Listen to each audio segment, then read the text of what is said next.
Hi guys, welcome back to my channel. Today we are going to talk about the topic, can you study in Germany without a blocked account?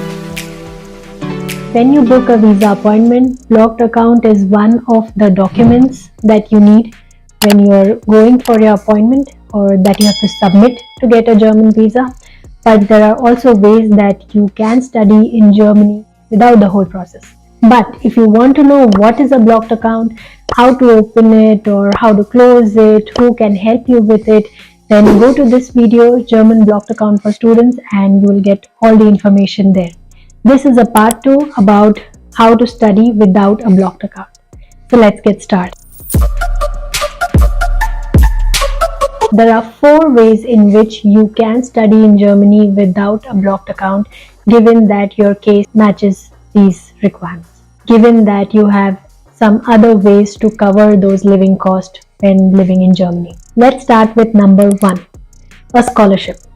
So most of the scholarships that you get for Germany cover only the tuition fees, but there are also some scholarships which cover the cost of living. If you have such a scholarship, maybe from Germany or India or anywhere else, which covers your cost of living for Germany, only then you can be exempted from the blocked account.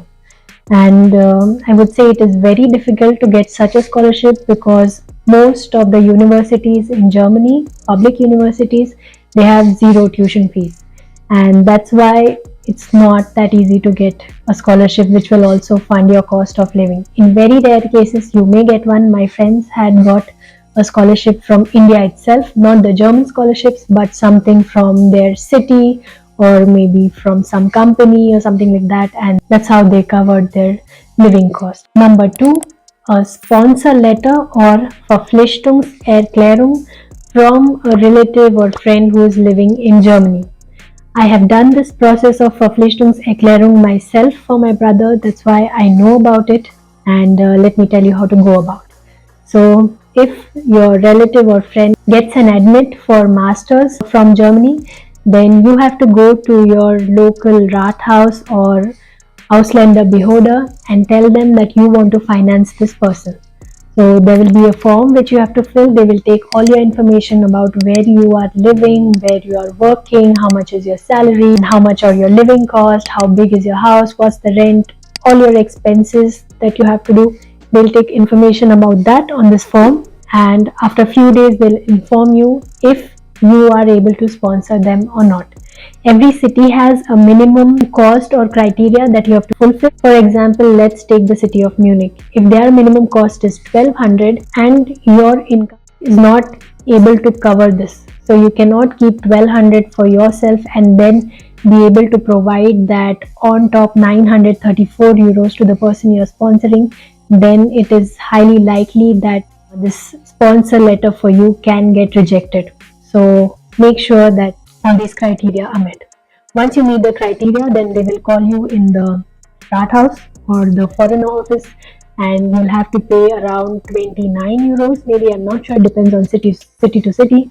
And once you pay that amount, you will get one letter which says that you are the sponsor for this person, and that's all. Then you have to send this Verpflichtungserklärung letter or sponsor letter in original to India or to wherever your relative is applying for visa, and they can use this as a proof of their financial resources. Number 3, a bank guarantee or Finanzierungsnachweis. A bank guarantee can be a loan that is taken to sponsor your studies in Germany, or it can also be money in a bank in Germany or in your home country which is specially reserved for your studies in Germany.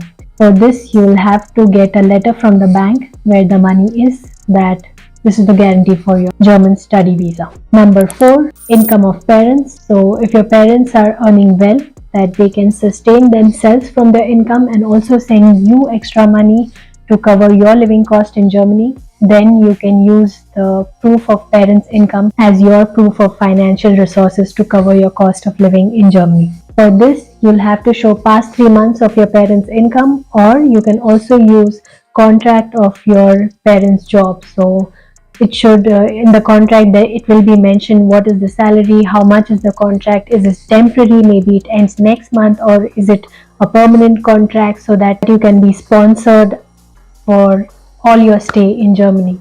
Your stay in Germany for studies is going to be 2 years, so this contract should at least be valid for 2 years, which gives the visa office a guarantee that at least for 2 years you'll be covered with this income from your parents. And this should be done with the consent of your parents. Maybe you'll also have to give an affidavit from your parents that they are ready to sponsor you and their income is sufficient for themselves and they also save enough to sponsor you in Germany. One important question is who is not required to show a blocked account? Students who are residents of EU countries and also residents of Switzerland, Liechtenstein, Norway, or Iceland are not required to show this blocked account. Everyone else is required to have some kind of proof to get a visa to enter Germany for studies. That's all. These are the 4 ways. If you're able to get your funding from one of these ways, then you will not need a blocked account. But if you don't get your funding from one of these ways, then blocked account is mandatory for you. And I think it is the easiest way, because if you have a blocked account, then you will not be asked more questions. It's clear that this money is blocked for you for 1 year. So I think the most preferred way for you will be a blocked account. Also, Verpflichtungserklärung is a good way, because I have done this for my brother, so I know I have done it twice. Once, first time when I had to call him here as on a tourist visa. So that time also this worked. He said that the visa officer did not ask anything. They simply took the sponsor letter and that's all. He was granted the visa. I hope you gained value from today's video. You got your questions answered. And if you still have any questions for your personal case, you can always book an appointment with me using this link. It is also in the description. And wish you all the best for your visa process. Until my next video, bye bye.